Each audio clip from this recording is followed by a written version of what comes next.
माननीय गुलाम नबी आज़ाद जी, LOP। बहुत बढ़िया।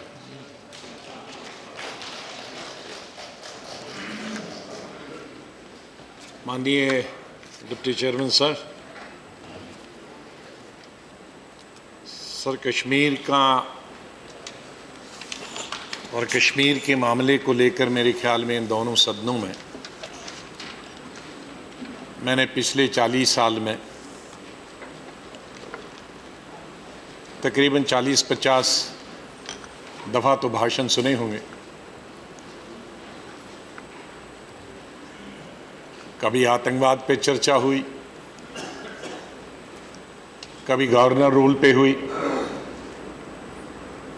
कभी आतंकवादियों के द्वारा लोग मारे गए। स्वर्गीय अटल बिहारी वाजपेयी जी से लेकर माननीय आडवाणी साहब से लेकर आज तक, और अपनी तरफ से इंदिरा गांधी और राजीव गांधी से लेकर डॉक्टर मनमोहन सिंह तक, और विपक्ष के बड़े बड़े नेताओं के माननीय भाषण। 1 मिनट, 6 बज गए।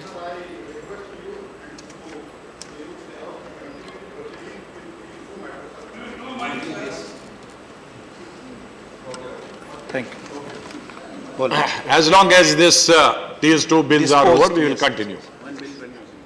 नहीं, दोनों बिल हैं, दोनों बिल जब तक पास नहीं होंगे हमारा सहयोग रहेगा।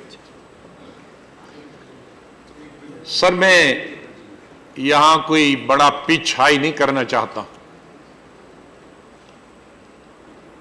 हमारी कोई व्यक्तिगत लड़ाई नहीं है, सिद्धांतों की लड़ाई है, वो चलती रहेगी, चलती आ रही है। कश्मीर का मामला 1947 से ही बड़ा संवेदनशील है। सभी चाहते हैं कि वहाँ शांति हो। इससे पहले कि मैं कश्मीर के बारे में कुछ बताना चाहूँगा, मैं 2-3 चीज़ें यहाँ क्लियर करना चाहता हूँ। हमारे बीजेपी के एक साथी ने, यहाँ नहीं है, नॉमिनेटेड मेंबर, उन्होंने बताया कि श्यामा प्रसाद मुखर्जी, जिनका हम आदर करते हैं, फाउंडर हैं भारतीय जनता पार्टी के, जनसंघ के, कि वो लखनपुर बॉर्डर पे जब उनको गिरफ्तार किया गया तो उसके बाद वो जम्मू कश्मीर के जेल में उनका देहांत था। मैं इसको ज़रा क्लियर करना चाहता हूँ कि 11 मई 1953 को स्वर्गीय डॉक्टर श्यामा प्रसाद जी मुखर्जी जब जम्मू कश्मीर जा रहे थे तो उन दिनों परमिट का सिस्टम था। अब वो सिस्टम ठीक था या ना था, वो उसमें जाने की जरूरत नहीं थी। एंट्री परमिट, और उन्होंने एंट्री परमिट को अप्लाई करने के लिए इनकार कर दिया, और जिसके कारण उनको, जाहिर है वायलेशन ऑफ एक्ट था, तो उनको गिरफ्तार करना पड़ा और उनको जेल में नहीं लिया गया। सभी जानते हैं चश्माशाही को। आज़ादी के बाद अगर प्राइम मिनिस्टर के लिए कहीं प्राइम मिनिस्टर हाउस बना, वो चश्माशाही बना। जहां राजभवन है वो चश्माशाही, तो चश्माशाही के गेस्ट हाउस में माननीय वो रहे पहले दिन से और आखिर तक, जब तक वो जीवित रहे, और हार्ट अटैक की वजह से उनकी मृत्यु हुई। डॉक्टर्स बुलाए गए थे, वो ठीक नहीं हो पाए। एक तो मुझे, और दूसरा, पंडित जवाहरलाल नेहरू, जब उनकी मृत्यु हुई, पंडित जवाहरलाल नेहरू कश्मीर में नहीं थे। दूसरा, उसी तरह से बताया गया कि जब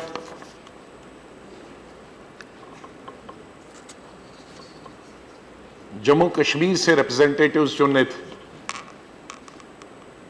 कॉन्स्टिट्यूएंट असेंबली के लिए, तो एन गोपालास्वामी आहंगर ने नेहरू को बताया कि आपने एक भी व्यक्ति वहां की माइनॉरिटी कम्युनिटी का नहीं रखा गया है, तो उनके कहने से रखा गया।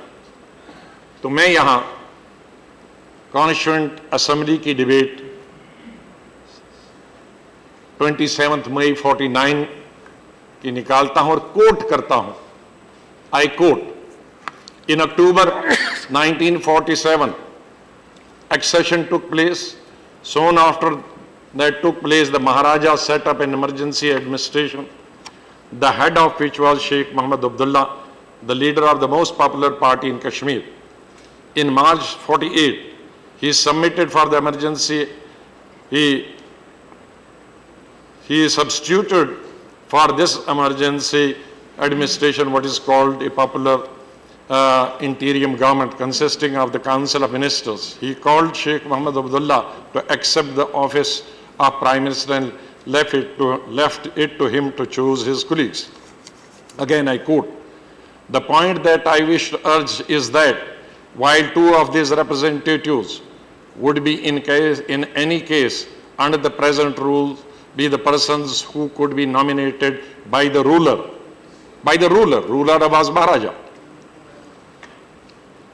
We are suggesting that all the four persons should be nominated by the ruler on the advice of the Prime Minister. The Prime Minister happens to represent the largest political party in the state. Apart from that, we have got to remember that the Prime Minister and his government are not based upon the Parja Sabha, which is dead, but based rather upon the fact that they represent the largest political party in the state. Therefore, it is only appropriate that the head of this party, who is also the Prime Minister, should have the privilege of advising the ruler as to who would be the proper representative of the Kashmiri Constituent Assembly. तो ये दो चीजें मैं clear करना चाहता था, क्योंकि इसी तरह का जब इतिहास बाहर पढ़ाया जाता है तो हमारे देश में बहुत सारे विवाद खड़े हो जाते हैं। जब इस तरह की बातें सुनाई जाती हैं जिनका कोई आधार नहीं होता है, तो जाहिर है नेहरू के खिलाफ, कांग्रेस के खिलाफ इस तरह का गुस्सा आता ही हमेशा।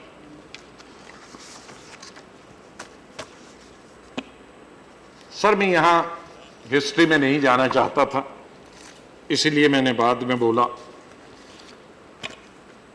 लेकिन बहुत सारे हमारे साथियों ने विशेष रूप से सत्ताधारी पार्टी की तरफ से, जैसे मैंने कहा कि 40 साल से वही अटैक, वही नेहरू जिम्मेदार है, नेहरू ने ये नहीं किया, वो नहीं किया, प्लेटर पे दिया, थाली पे दिया, इन तमाम चीजों का उल्लेख आज पहली दफा नहीं हो रहा है बात। मैं समझता हूं कि पूरे कश्मीर के मामले में 5-6 लोगों का मैं नाम लेना चाहता हूं कि जिसकी वजह से यह संभव हुआ, जो हीरो हैं कश्मीर को, जम्मू कश्मीर को हिंदुस्तान का हिस्सा बनाने में। उसमें पंडित जवाहरलाल नेहरू है, उसमें शेख मोहम्मद अब्दुल्ला, उसमें कश्मीर की जनता, उसमें कर्नल रंजीत राय, जिसकी रेजिमेंट में पहले वहां फौज पहुंची और वो पहले आदमी है जो शहीद हुए, मकबूल शेरवानी है, ब्रिगेडियर उस्मान। ये सब की वजह से ये संभव हो पाया। मैं पूरी डिटेल में नहीं जाऊंगा। जब 26 अक्टूबर 1947 एक्सेशन हुआ, मैं उसमें भी नहीं जाना चाहता। मैं चाहूंगा कि हमारे उस तरफ के साथी लोग, मैं इस विवाद में जाऊंगा तो बहुत बड़ा जाए, लेकिन एक्सेशन का जो पत्र महाराजा ने वासराय को लिखा, क्योंकि उस वक्त हेड ऑफ द स्टेट वासराय थे, और वासराय ने वापस क्या लिखा उस एक्सेशन को एक्सेप्ट करते हुए महाराजा को, मैं यहां पढ़ना नहीं चाहूंगा। मैं जो चाहेगा मैं उसको दे दूंगा, वो इसलिए उस विवाद में नहीं जाए। लेकिन उस विवाद के बाद 26 अक्टूबर 1947 को एक्सेशन होता और 27 अक्टूबर 12 घंटे के अंदर अंदर पंडित जवाहरलाल नेहरू फौज श्रीनगर में उतारते हैं हवाई जहाज के जरिए। उस वक्त इतने हमारे जहाज नहीं थे बड़े आर्मी के, जो हमारे बाकी जगह से जहाज लाए गए उस वक्त जो छोटे जहाज से और सफदरजंग से उड़े, वो जो दूसरे सिविलियन जहाज पैसेंजर थे जहाज थे, उनमें से हवाई जहाज थे, उनमें उतारा गया। तो इतना तुरंत 12 घंटे के अंदर अंदर, मैं बाद में आना चाहूंगा कि 17 अक्टूबर से 27 अक्टूबर से पहले क्या हो गया। 27 अक्टूबर और 26 अक्टूबर एक्सेशन से पहले बहुत कुछ हो चुका था।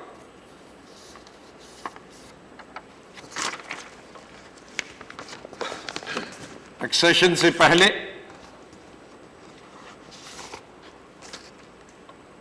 अक्टूबर शुरू में ही 47 के राजौरी पुंछ जम्मू प्रोविंस में पड़ता है, ये तमाम जगहें, यहां इब्राहिम खान एमएलए जो मुस्लिम कॉन्फ्रेंस के लीडर थे, उन्होंने रेजोल्यूशन पास किया था, एक्सेशन से पहले की बात कर रहा हूं, और उन्होंने कहा कि पूरा जम्मू कश्मीर, और उसने अपने घर में, वो विधानसभा के मेंबर थे, उन्होंने अपने घर में असेंबली बुलाई कुछ लोगों की और कहा कि जम्मू कश्मीर पाकिस्तान को चला जाए। और वहां रिबेल पुंछ राजौरी में, जो वर्ल्ड वॉर सेकंड में 60,000 फौजी वापस आए गए थे हथियार समेत, वहां का काम खत्म करने के बाद उन्होंने रिबेलियन शुरू कर दी। तो इसलिए 3 लोग वहां मिल गए थे, पाकिस्तान की फौज, लोकल रिबेलियंस और वहां के जो पाक से दूसरे लोग आए थे, और इन्होंने मीरपुर तहसील ले ली थी, कोटली तहसील ले ली थी, राजौरी जो जिसको हम डिस्ट्रिक्ट हेडक्वार्टर कहें, माननीय गृह मंत्री जी वहां गए हैं इलेक्शनों के दौरान, भिंबर ले गए थे, हवेली तहसील, हवेली डिस्ट्रिक्ट जिसको हम पुंछ डिस्ट्रिक्ट कहते हैं उसको हवेली कहते हैं, हवेली तहसील भी ले गए थे। सिर्फ हमारे पास 2 स्क्वायर किलोमीटर शहर था, ये सब हमारे एक्सेशन से पहले ले गए थे। मेंढर ले गए थे, बाग तहसील ले गए थे, और नॉर्दर्न साइड, ये तो जम्मू साइड हुआ, नॉर्दर्न साइड मुजफ्फर एरिया और बारामूला और उड़ी, और मुजफ्फराबाद 22 अक्टूबर को लिया था, और 24 अक्टूबर को, वो भी पहले हमारे एक्सेशन से पहले, उड़ी और बारामूला लिया था।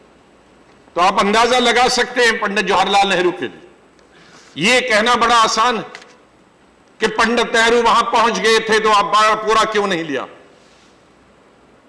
और उधर लद्दाख में, गिलगित में जो इंचार्ज फौजी थे, वो फौजी खुद लोगों से मिलकर उन्होंने अपने आप को डिक्लेयर कर दिया पाकिस्तान के साथ। जम्मू कश्मीर कोई छोटा सा एरिया नहीं, 2.25 लाख किलोमीटर का एरिया था, और सब 90% पहाड़ है, जम्मू शहर है और थोड़ी सी वैली। तो 3 जगह पे लड़ाई लड़नी थी। जम्मू प्रोविंस में जो आज के 2 डिस्ट्रिक्ट हैं हमारे बॉर्डर के, राजौरी और पुंछ, और कश्मीर में उड़ी से लेकर बारामूला से लेकर श्रीनगर की तरफ वो जा रहे थे, और लद्दाख में करगिल वो ले गए थे, और दूसरा एरिया तो खुद ही अपने उन्होंने डिक्लेयर किया था, और करगिल और लेह के बीच में रास्ता बंद किया था क्योंकि द्रास उन्होंने ले लिया था। अगर ये हिस्ट्री पढ़ाई जाए कि ये आसान नहीं था, 14 नवंबर को हमारी फौज ने पूरी वैली को क्लियर किया, बारामूला भी लिया, उड़ी भी लिया, लेकिन यहां मैं कहना चाहूंगा, जब मैंने कहा कि कश्मीर के लोग और नेशनल कॉन्फ्रेंस के बारे में मैं कहना चाहूंगा, हमारे मतभेद उनके राजनीतिक हो सकते हैं, लेकिन देश के लिए उन्होंने क्या, कश्मीर के लोगों ने क्या किया, मैं गृह मंत्री जी को वो दे दूंगा किसी वक्त, कि कश्मीर के और नेशनल कॉन्फ्रेंस के लोगों ने 10,000 लोग जमा किए, एक मिलिशिया बनाई और उन्होंने लॉ एंड ऑर्डर कंट्रोल किया और आर्मी के साथ इन रेडर्स को धकेलने का काम कर दिया। आपको हैरानी होगी,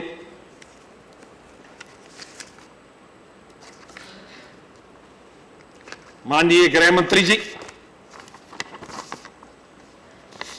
उस वक्त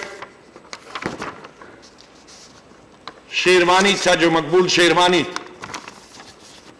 19 साल का, नेशनल कॉन्फ्रेंस का वर्ग,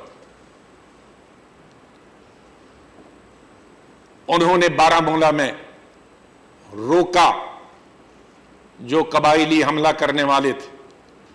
इत्तेफाक से उसने कहा कि कश्मीर का रास्ता मैं बताऊंगा। वो इंतजार कर रहा था जब तक भारतीय फौज नहीं आएगी तब तक मुझे इसे रोकना, लेकिन एक आदमी जो नेशनल कॉन्फ्रेंस का वर्कर था, जिसने पहले जिना जब कश्मीर गए थे तो उसकी मीटिंग में भी गड़बड़ किया था, वो जिना के खिलाफ था और मुस्लिम लीग के खिलाफ था, उस नौजवान लड़के ने पाकिस्तान के रजाकार और पाकिस्तान की फौज को रास्ता गलत दिखाया।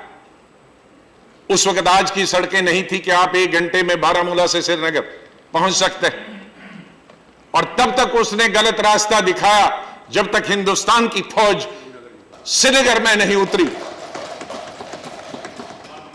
और जब पाकिस्तान के उन रजाकारों को और पाकिस्तान की फौज को यह मालूम हुआ कि इस मकबूल शेरवानी ने हमको गुमराह किया है, जानबूझ के गुमराह किया है, वो हिंदुस्तान की फौज का इंतजार कर रहा था, उसकी छाती पे 14 गोलियां मारी और उसे बारामूला के एक सिनेमा के सामने दोनों पेड़ों से बांध के कई दिन रखा, ताकि ये नसीहत मिले कश्मीर के लोगों को कि हमारी वो खबर किसी थी। जब पाकिस्तान की फौज आई, रजाकार आए, उन्होंने कश्मीर के हिंदू, मुसलमानों और सिख, बारामूला में तब से ही सिख रहते हैं, उन सब के साथ, उनकी जायदाद के साथ, उनके पैसों के साथ, उनका जो नारा था वो बहुत खतरनाक नारा था।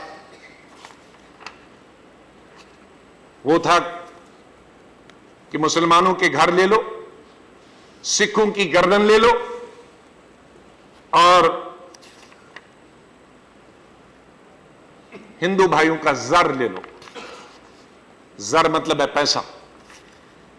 और उन्होंने किसी की बहू बेटी, हिंदू हो मुसलमान, आप अंदाजा लगा सकते हैं, जब मकबूल को इस तरह से मार सकते हैं तो क्या कर सकते। वहां एक मुसलमान था, उसका नाम मुझे याद नहीं, लिखा है, ढूंढने में टाइम लगेगा। उसने कुरान अपने हाथ में रखा और कहा कि अगर किसी भी सिख और हिंदू की बहू बेटी को हाथ लगाया तो इस कुरान के ऊपर और मेरी लाश के ऊपर में जाना होगा। और उन्होंने उसको मार दिया और उसकी लाश और कुरान के ऊपर से चले गए, और जो भी उनको करना था। नेशनल कॉन्फ्रेंस का क्या नारा था?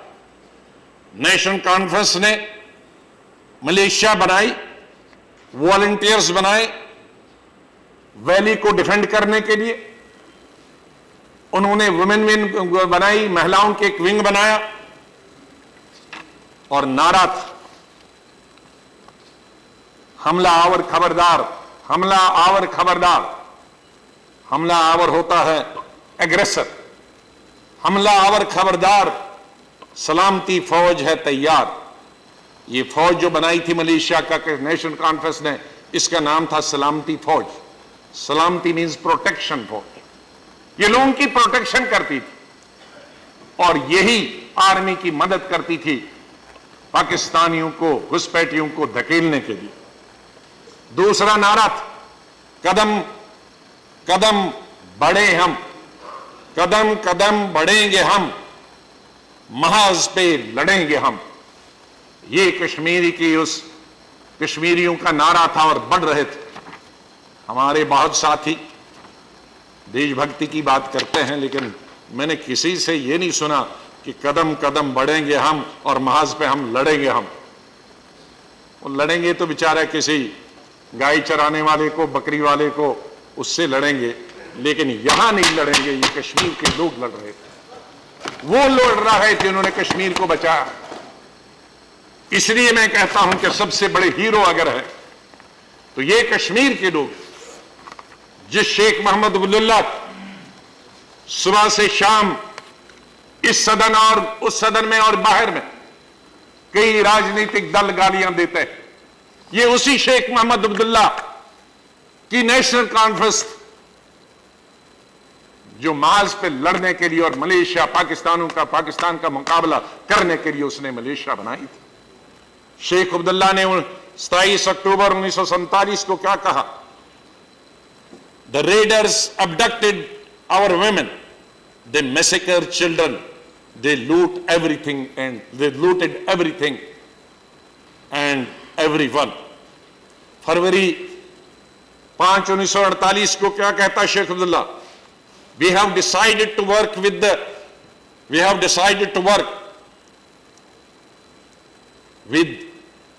and die with India. We made our decision not October last, but in 1944, when we resisted the advances of Jinnah।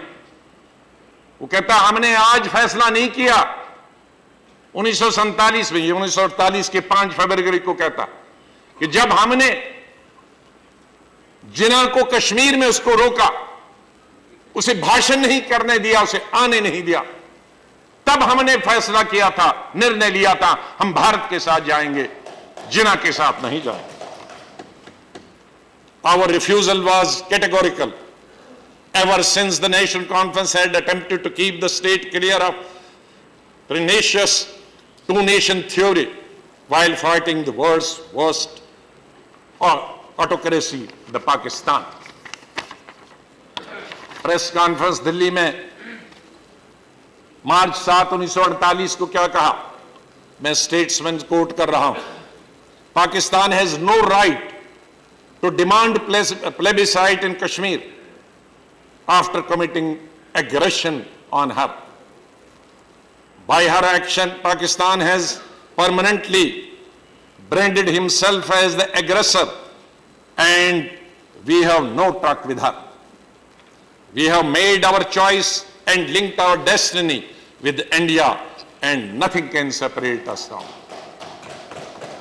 Public meeting Srinagar में 26 मई 1948 को कहता है, I am quoting Hindustan times, उस वक्त का हिंदुस्तान टाइम्स, आज नहीं। Kashmir will ever be with India, whatever sacrifice we shall have to make, we are all Indians and India is our homeland. May 29, 1948 again for Sheikh Abdullah, we the people of Jammu Kashmir have thrown our lot with the Indian people, not in the heat of passion or a moment of despair, but by our deliberate choice। The union of our people has been fused by the community of ideas and common suffering in the cause of the freedom। India is pledged to principles of secular democracy and we are also pursuit of the same objective। A special convention of representatives of J&K, again Hindu, 14 October 1948, I pledge, I gave, the pledge I gave to Nehru। आज आप कहते हैं नेहरू ने सब कुछ किया, तो नेहरू और शेख अब्दुल्ला पहले से बात कर रहे थे कि आप उधर नहीं जाओगे, इधर जाओगे। The pledge I gave to mister Nehru last year that Kashmir will be part of India has now become the eternal bond. ये नेहरू है और ये शेख अब्दुल्ला है और ये नेशनल कॉन्फ्रेंस है।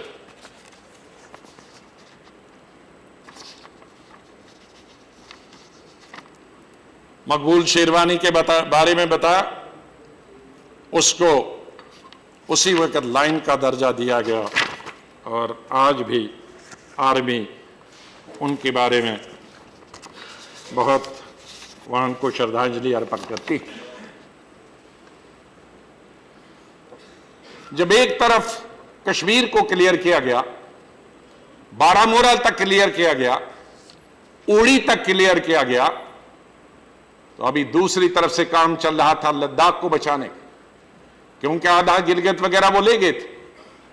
पूरी सरकार और लोग जो भी वहां उस वक्त थे वो खुद ही मिल गए, लेकिन हमारे लद्दाख को बचाने वाला कारगिल और ये सब रास्ता बंद कर दिया था, इसको ले गए थे। तो इधर से उस वक्त टैंक उस पहाड़ से चलकर वहां पहुंच गया और उसको रिट्रीव किया 11,000 फुट की और रास्ता लेह के लिए क्लियर किया और रिट्रीव किया कारगिल। आप कहते हैं कि बारामूला से फिर वो नेहरू वहां क्यों नहीं गए? नेहरू को बताया गया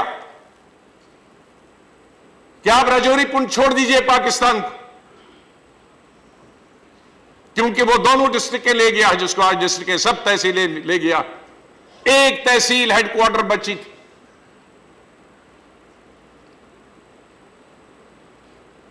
बड़ी तहसीलें अभी भी उनके पास, नौशहरा बची थी,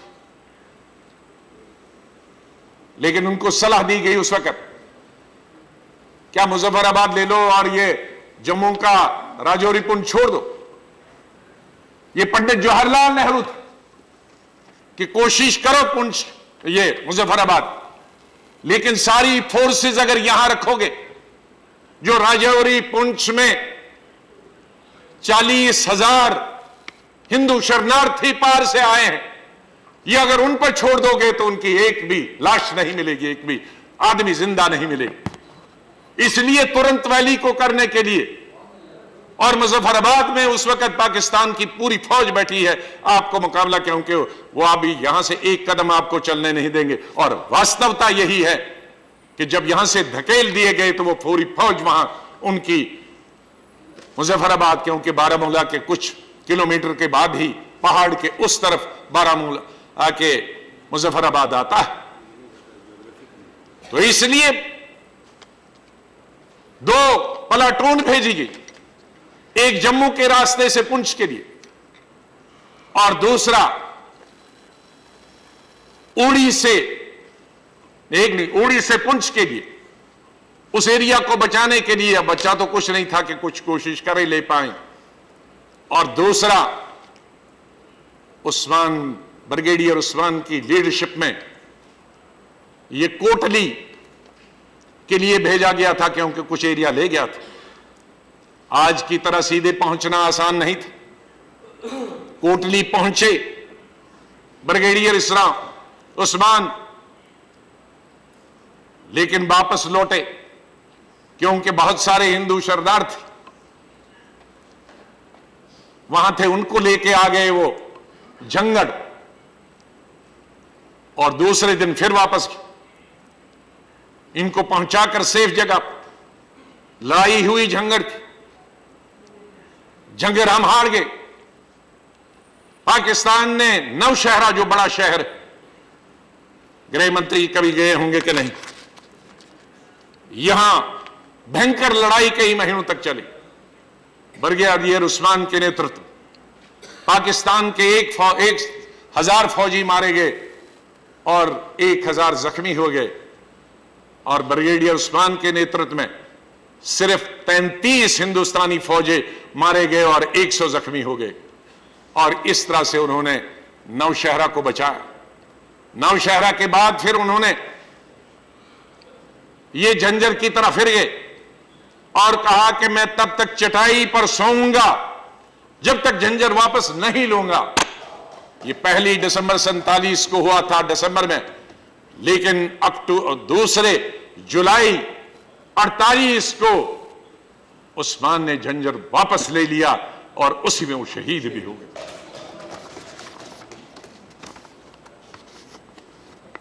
और दूसरी तरफ से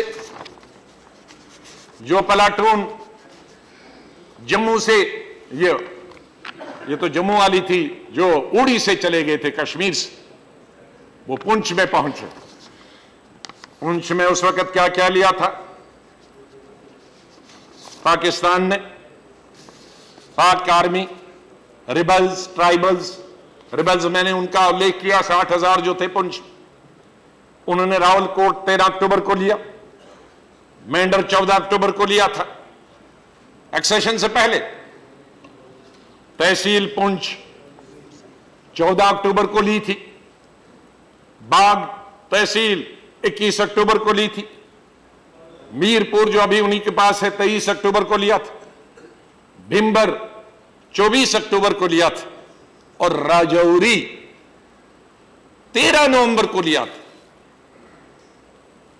और मुजफ्फराबाद तो मैंने पहले कहा 22 अक्टूबर और 12 24 अक्टूबर को। लेकिन हमारी जो जम्मू से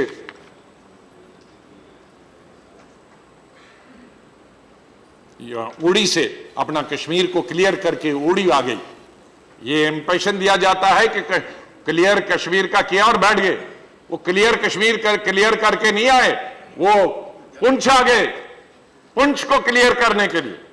और पुंछ में 1 साल लगा उस फौज को उसको क्लियर करने के लिए। ये कॉलम जो था कर्नल प्रीतम सिंह, उनकी नेतृत्व में ये पहुंच गया और 1 साल तक इन्होंने पुंछ की वहां रक्षा की। फिर अगले साल 1948 13 अप्रैल 1948 भिंबर को क्लियर किया गया। राजौरी को 13 अप्रैल 1948 को वापस लिया हमने। भिंबर गली 8 नवंबर 1948 को ले लिया। लिंक पुंछ और जम्मू के बीच में किया। मेंढर 21 नवंबर 1948 को लिया। मंडी, लोरन और सावजिया ये तहसीलें हमने दिसंबर 1948 को ली हैं। 1948 लड़ाई 27 अक्टूबर 1947 को है। अभी ये फौज अभी अपनी सीमाएं जो एक्सेशन से पहले ली गई हैं, ये नेहरू के नेतृत्व में वापस ली जा रही हैं। इसके बारे में कोई चर्चा नहीं होगी क्योंकि इसमें वोट नहीं आते हैं। ये हिस्ट्री है, मैंने घर में नहीं बनाया है बैठ के कंप्यूटर में। और इस 1 साल, आज तो लड़ाई 5 दिन की होती है, पूरी दुनिया आपके सर पे टूट जाती है सीज फायर के लिए। पूरा यूरोप 1948 में लगा था सीज फायर करो। पूरा यूनाइटेड स्टेट अमेरिका लगा था हिंदुस्तान और पाकिस्तान के सीज फायर करो। लेकिन पंडित जवाहरलाल नेहरू ने जब तक अपने रजौरी, पुंछ और कश्मीर को और कारगिल को वापस नहीं लिया, तब तक सीज फायर नहीं किया। ये पंडित जवाहरलाल नेहरू। दे दो गालियां जितनी देनी है आपको, दे दो सुबह उठ के। Please please please, I didn't say. आप लोग गुलाम नबी जी, टाइम देख के 6-7 मिनट है सर। कितना टाइम है आपका? पार्टी का 6 मिनट टाइम है। मुझे मालूम है ना, आप लोग कहने की जरूरत है क्या? सर मैं चिंता मत करो सर। मैं चाहे जोर से बता रहा था, but it was a history. No complaint. I have no problem with history. No complaint against. I have to go by this thing. No complaint against anybody. Time है। I was only saying कि जो time है, history ठीक तरह से नहीं पेश की जाती। हमारे देश में बहुत सारी चीजें गलत हिस्ट्री को पेश करके हो रही है। अगर अच्छी हिस्ट्री पढ़ी होती तो ये जो वास्तवता है वो हिस्ट्री पढ़ी होती। हमने घर में बनाई हुई हिस्ट्री पढ़ी, उसको क्या करें। सर मैं आना चाहता हूं अब माननीय गृह मंत्री जी के साथ बहुत स्वागत है आपका, आप गृह मंत्री बने।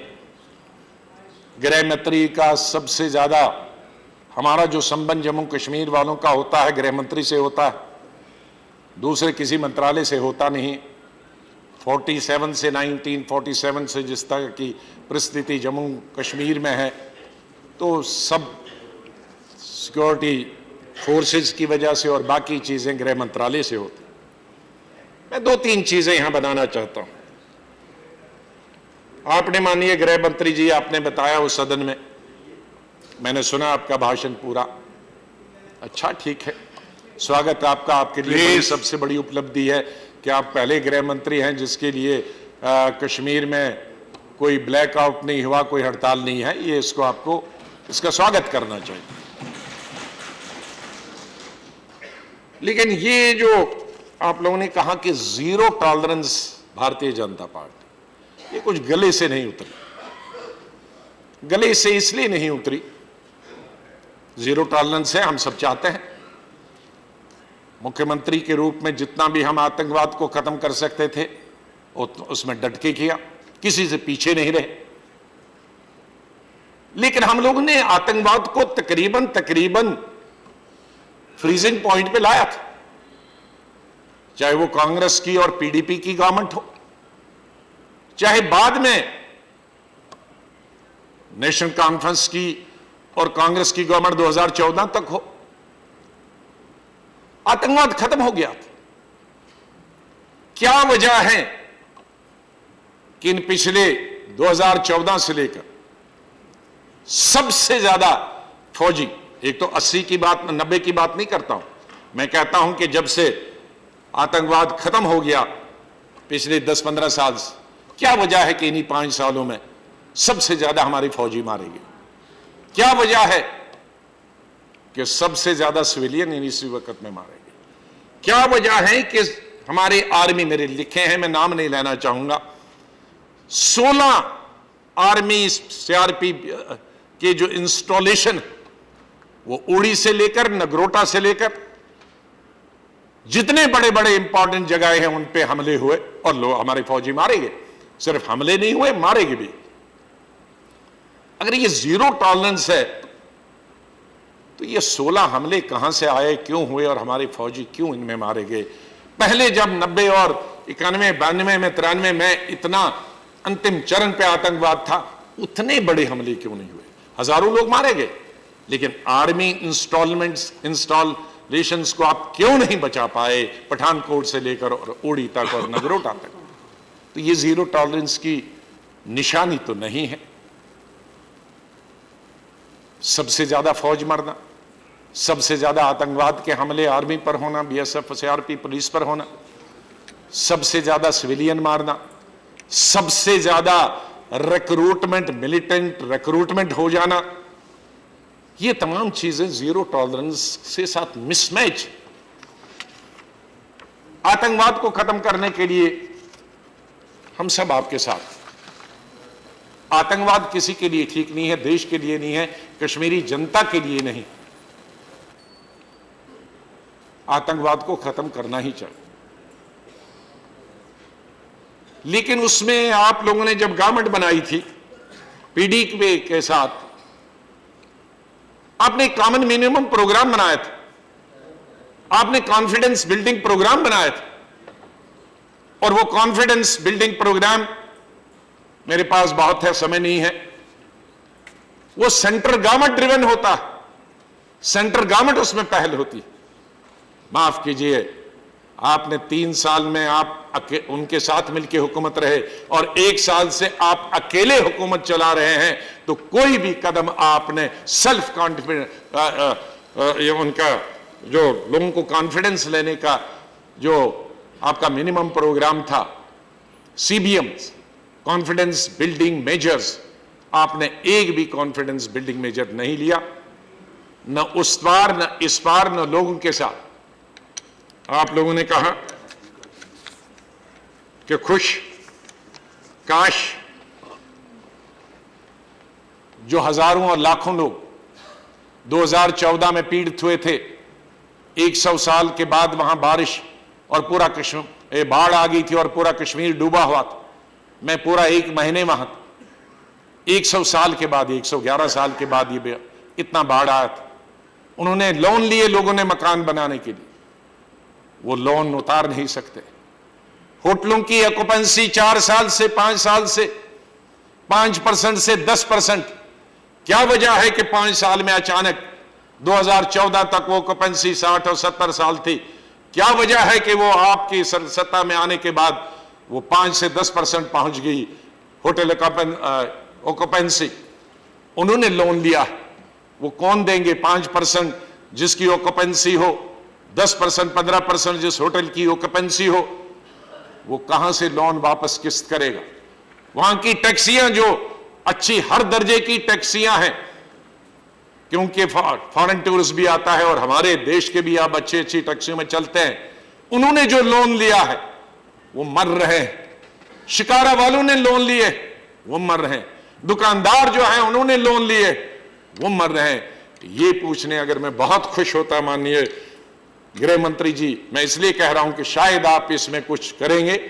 5 साल में कोई प्रयास नहीं हुआ कि इनका लोन उतारने के लिए कि 5 साल तक आप ये किस्त मत दे दो।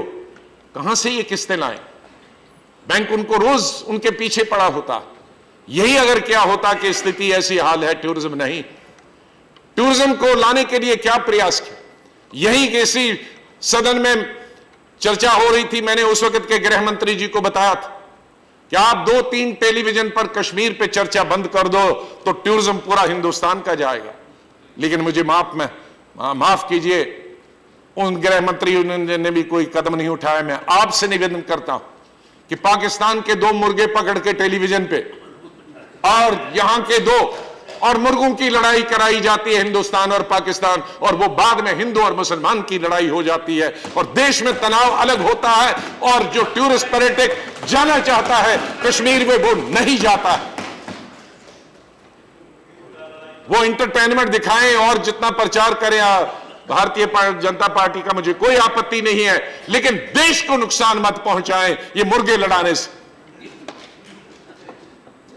उससे देश को नुकसान होता है, कश्मीर को नुकसान होता है, हमारे मुल्क को नुकसान होता है, हमारा जो हिंदू मुसलमान जो भाईचारा है उस भाईचारे को नुकसान होता है। जब टेलीविजन पे लड़ता है उसकी फिर सीमा कोई नहीं होती। वो गृह मंत्री जी आप सक्षम है ये करने के लिए, प्लीज करिएगा।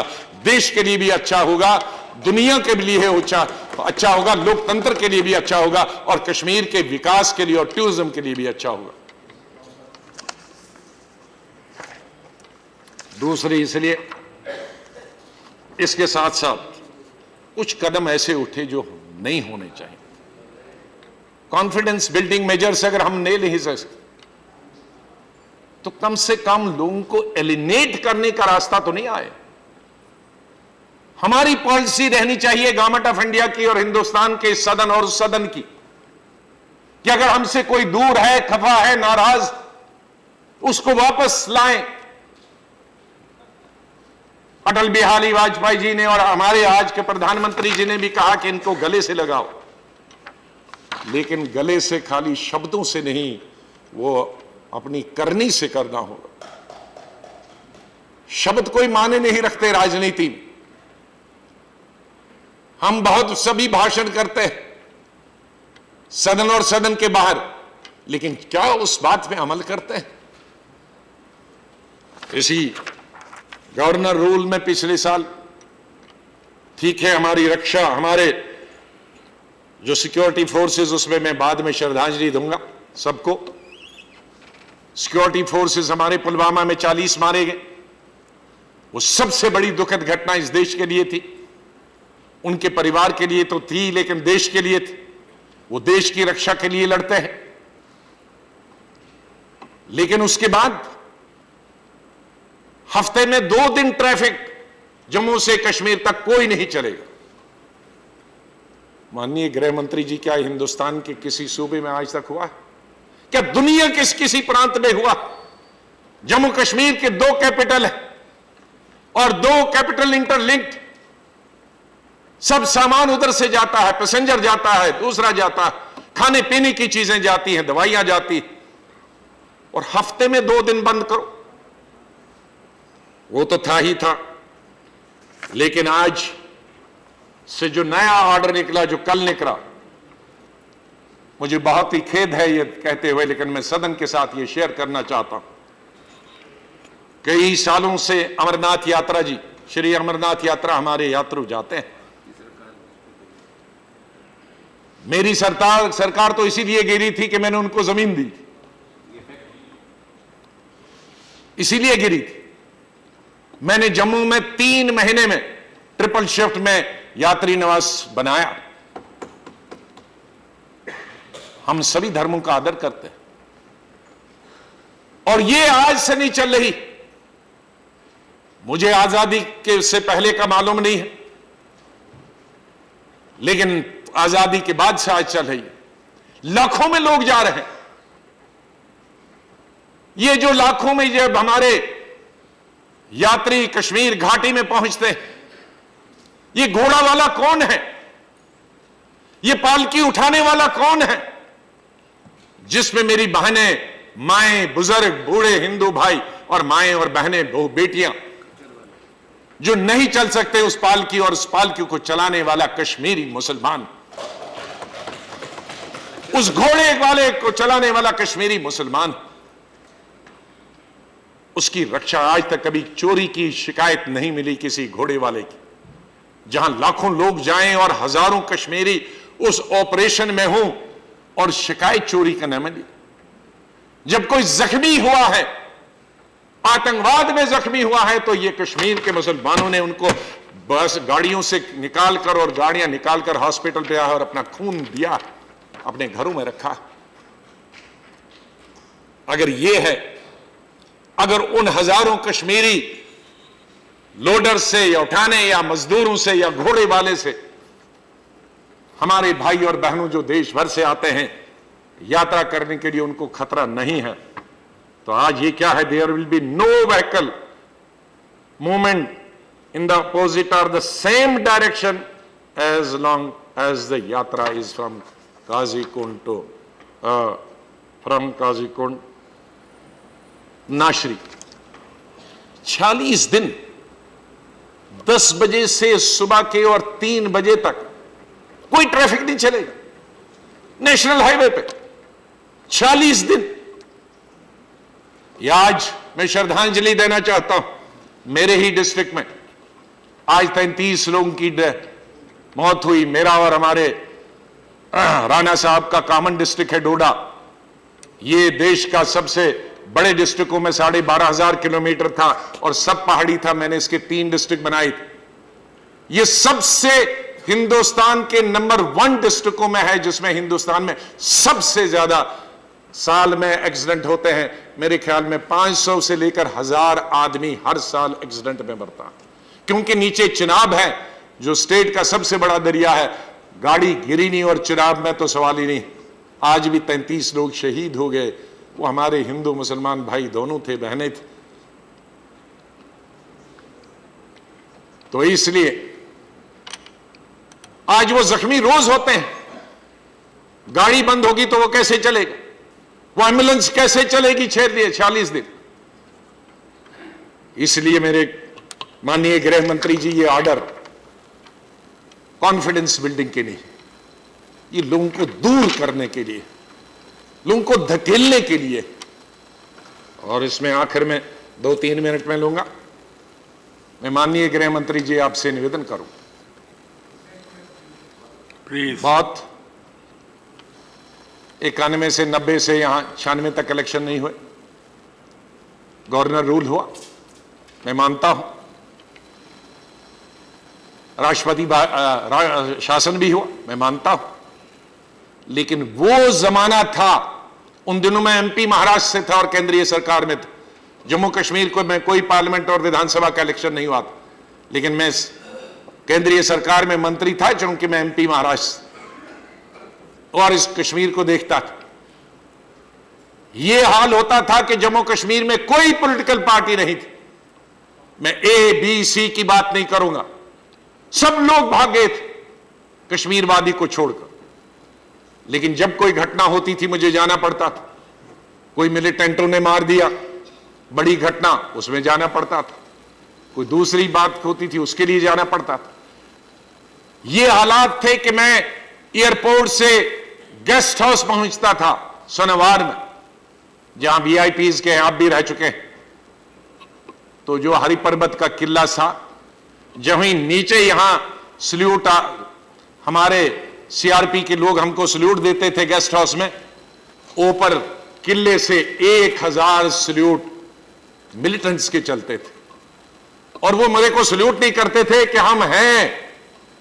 मैं अपनी ऑफिसर से पूछता ये क्यों करते हैं, कहता वो इसलिए कहते हैं कि we have come to know कि आप आ गए हैं। ये हाल था उस वक्त का। लेकिन उस वक्त हम चाहते थे कि ठीक हालात हो जाए, कॉन्फिडेंस बिल्डिंग जितनी हो सकती थी। फारूक साहब यहां नहीं थे, लंदन थे। मैंने कई दफा फारूक साहब को वहां भेजा, मैं सिविल एविएशन मिनिस्टर भेजा, उनको टिकट भेजा, वापस लाया। पीएम नरसिम्हा राव से बातें कराई कि आप तैयार हो जाओ, हमें इलेक्शन लड़ना चाहिए और एक डेमोक्रेसी एक रास्ता है। कब तक हम ये आतंकवाद से डरेंगे? कुछ जाने जाएंगी, कई हजारों लोग जाने गए हैं, कई पॉलिटिशियन गए हैं, आपके भी हमारे भी कत्ल हुए हैं, लेकिन लोकतंत्र को बहाल करना था। फारूक अब्दुल्ला साहब को मैं बधाई देता, उन्होंने नरसिम्हा राव जी की और हमारी एडवाइस को कबूल किया और वो आए, इलेक्शन लड़ा 1996 में। और तब से लेकर चाहे मुफ्ती साहब बने, महबूबा जी बने, मैं बना, उमर अब्दुल्ला साहब बने, हालात सामान्य हो गए। लेकिन आज आपके साथ ये बहाना नहीं है कि जम्मू कश्मीर में हालात नहीं। आप एक ही चीज में दो क्रेडिट लेते हैं। एक तरफ से ये केंद्रीय सरकार क्रेडिट लेती है कि लास्ट ईयर पंचायतों के इलेक्शन फ्री और फेयर हुए, लास्ट ईयर पिछले साल हमारे सरपंच तक इलेक्शन हुए, हमारे कॉर्पोरेशन तक इलेक्शन हुए, म्युनिसिपैलिटी तक इलेक्शन हुए और कोई घटना नहीं हुई। हां, मैं मानता हूं सरकार के साथ हमने उस इलेक्शनों में हिस्सा लिया, कुछ पार्टियों ने हिस्सा नहीं लिया, लेकिन हमने उन इलेक्शनों में हिस्सा लिया और कोई नहीं मारा गया। इलेक्शन फ्री और फेयर भी हो गए, मिलिटेंसी फ्री भी हो गए, लोग चुन के आ गए, आपकी पार्टी के भी चुन के और या कश्मीर से चुन के आ गए, ये आपको क्रेडिट है। उसके बाद लोकसभा का इलेक्शन हुआ, अभी हुआ, ये भी free and fair election Kashmir में हुए। आप भी लड़े, हम भी लड़े, सब पार्टियां लड़ी, वोट पड़े। पोलिंग स्टेशन उस गांव में भी था जहां आतंकवाद है। विधानसभा और पार्लियामेंट का कोई अलग अलग पोलिंग स्टेशन नहीं होता, एक ही पोलिंग स्टेशन होता, कोई नहीं मारा गया। तो एक तरफ से तो आप ये क्रेडिट ले लो कि पार्लियामेंट में इलेक्शन हमने कराए और कोई आतंकवाद कहीं हजारों की मील नहीं देखा गया। हमने पिछले साल पंचायत और सरपंच गांव तक इलेक्शन किए और हमको आतंकवाद नहीं दिखाई दिया। तो ये विधानसभा का इलेक्शन कराने के लिए आपको आतंकवाद कहां से दिखता?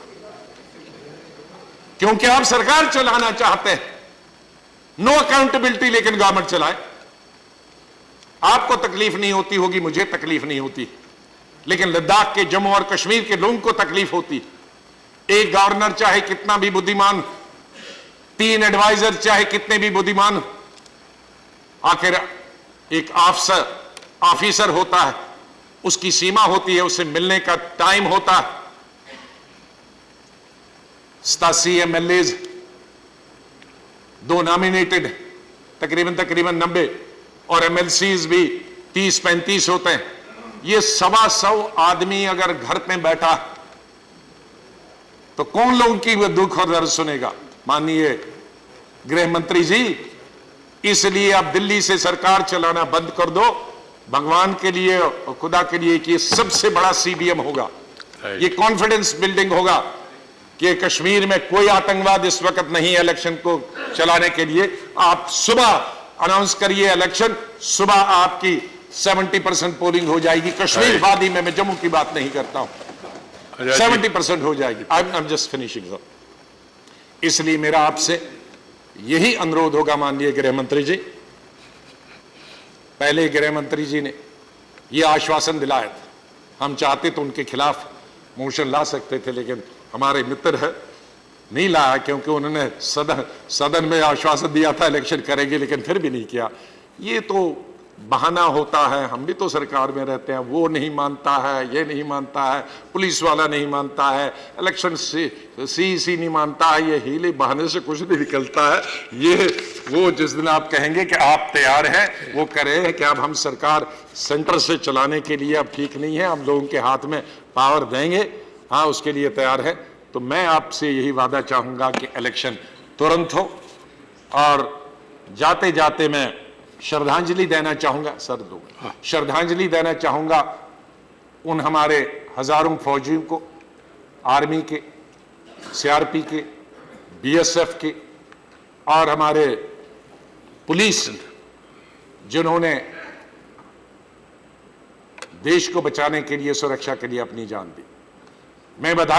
मैं आज मेरी पूरी सहानुभूति, मेरी पूरी हमदर्दी उन हजारों बेवाओं के साथ, उन बच्चों के साथ, यतीम बच्चों के साथ,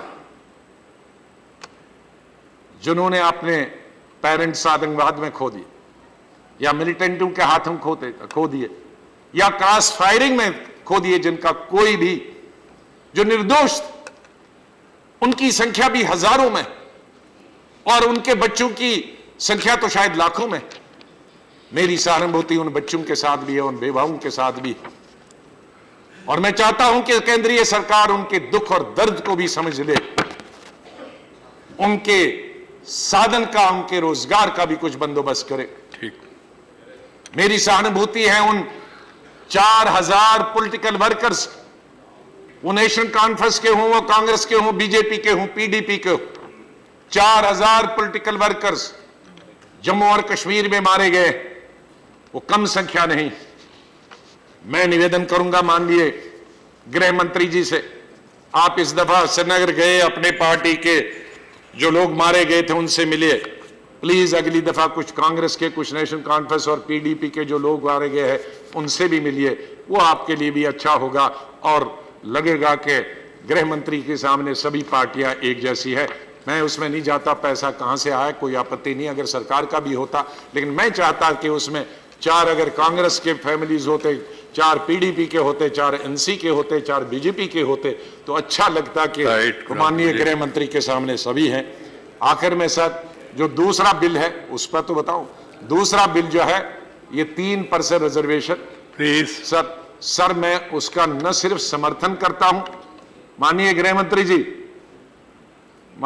मंत्री जी, मैं उस 3% रिजर्वेशन का न सिर्फ समर्थन करता हूं, बल्कि मेरी मांग है इसको 5 से 6% कीजिए, क्योंकि बहुत एलओसी है हमारा लंबा, बहुत एक्चुअल लाइन ऑफ कंट्रोल भी बहुत, और उनके लिए 3%, उसमें ये इंटरनेशनल बॉर्डर बहुत सफर किया है जम्मू के लोगों ने भी, जम्मू, कठुआ और सामा के लोगों ने, जब भी वहां सीज फायर वायलेशन बड़े पैमाने पे हुई है, मैं यहां से पहुंच गया उनको देखने के लिए, उनका दर्द को देखने के लिए, उनको नुकसान हुआ, जानी माली नुकसान हुआ। लेकिन ये दोनों के लिए काफी नहीं है, इसमें आप अगर अमेंडमेंट लाते तो इसको 3% के लिए इसको 6% करते तो बहुत अच्छा होता। ये हमारे जो इंटरनेशनल बॉर्डर के लोग हैं हमारे जम्मू और कठुआ के सामने, वो भी खुश हो जाते और वो भी खुश हो जाते कि हमसे अब ये 1.5% ये लेंगे, 1.5 हम तो उस पर लड़ाई हो जाएगी। और आखिर में मैं जम्मू कश्मीर के उन लोगों के लिए जिनके लिए मैंने कहा था कि कश्मीर 1947 से लेकर आज तक, कबाइलियों के हमले से लेकर आज तक गोलियों की छांव में पल रहे हैं, चाहे वो आतंकवाद की गोलियां हों, चाहे वो क्रॉस फायर की गोलियां, उसमें वो पलने वाले 70-71 साल लोगों के लिए मैं आखिरी ये एक शब्द ये शेर कहना चाहता हूं, जख्म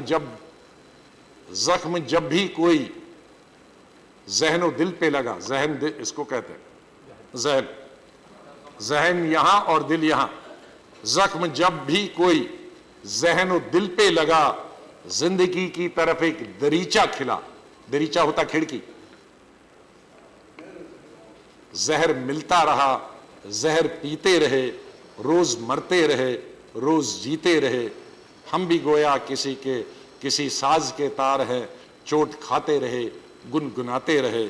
जिंदगी भी हमें आजमाती रही और हम भी उसे आजमाते रहे। बहुत बहुत धन्यवाद। धन्यवाद।